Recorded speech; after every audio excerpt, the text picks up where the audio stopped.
5 seconds. Sir, the entire concept of the goods and services tax is actually an indirect tax, and an indirect tax is a regressive tax, and a regressive tax has been explained.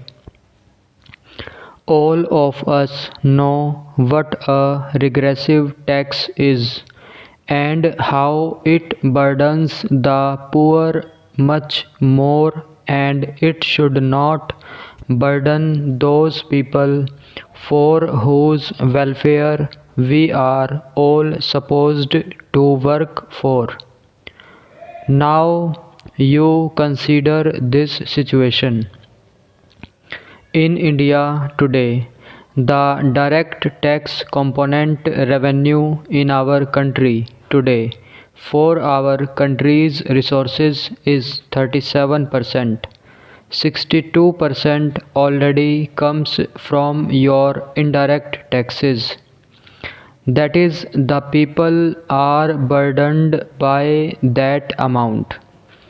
In the last budget, which the Honorable Finance Minister presented, he said indirect taxes have been hiked to the tune of around 20,000 crores of rupees, while the direct taxes have been reduced by over 1,000 crores.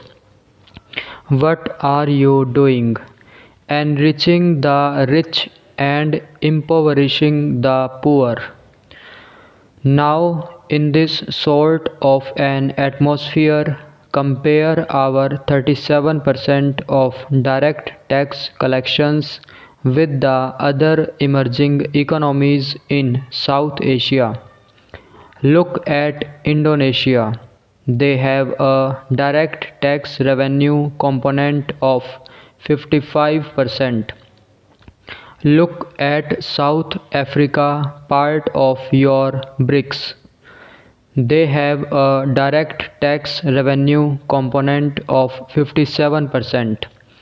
We have it at 37%, and on top of that is the GST. If you do not have a cap on its limit, a limit on the GST, it will be an increasingly regressive tax that will impose greater and greater burdens on the people. Now you have worked out. I do not want to name him, but those of us who have read the Chief Economic Advisor's report would think that they are very reasonable economic arguments. Those are economical sound arguments that have been put in there. The revenue neutral rate was estimated, and that has already been explained in the House to be 15% or 15.5%, whatever that exact figure is. But remember, sir, there was an RNR calculated in 2014, which we was then very strongly opposed, and that RNR that was calculated then was 27%, 13% as the central taxes and 14% as the state taxes. This is a very heavy burden on the people who are also hit by high inflation. Now, if you have this sort of RNR and on top of that you have the bands, you may have bands less than that, but then a tax rate of around 24% or 25% that will just cripple a vast majority of our people. I have said this before. What is the reality today? It is reported that in the last 1 year, the number of US dollar billionaires in our country have increased from 100 to 150. Wonderful. May that tribe increase. So, as your own saying goes, that is Shining India. What does the 2011 economic data report show? In 19% of Indian families, the bread earner of the family earns less than rupees 10,000 a month. These are the two Indias you already have. On top of that, if you get a regressive tax regime, you are only widening the gap between the two Indias, and that is not the spirit which our constitution enjoins us to come to this house to legislate. Therefore, I think it is absolutely necessary that instead of a revenue neutral rate, you start considering what I would call a fair revenue rate. I am seriously suggesting to the Honorable Finance Minister that this be considered as a fair revenue rate and to work on it.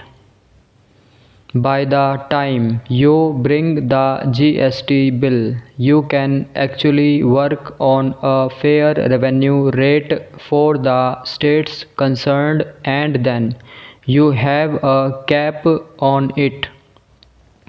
So that assurance must also come when the GST bill is brought before us.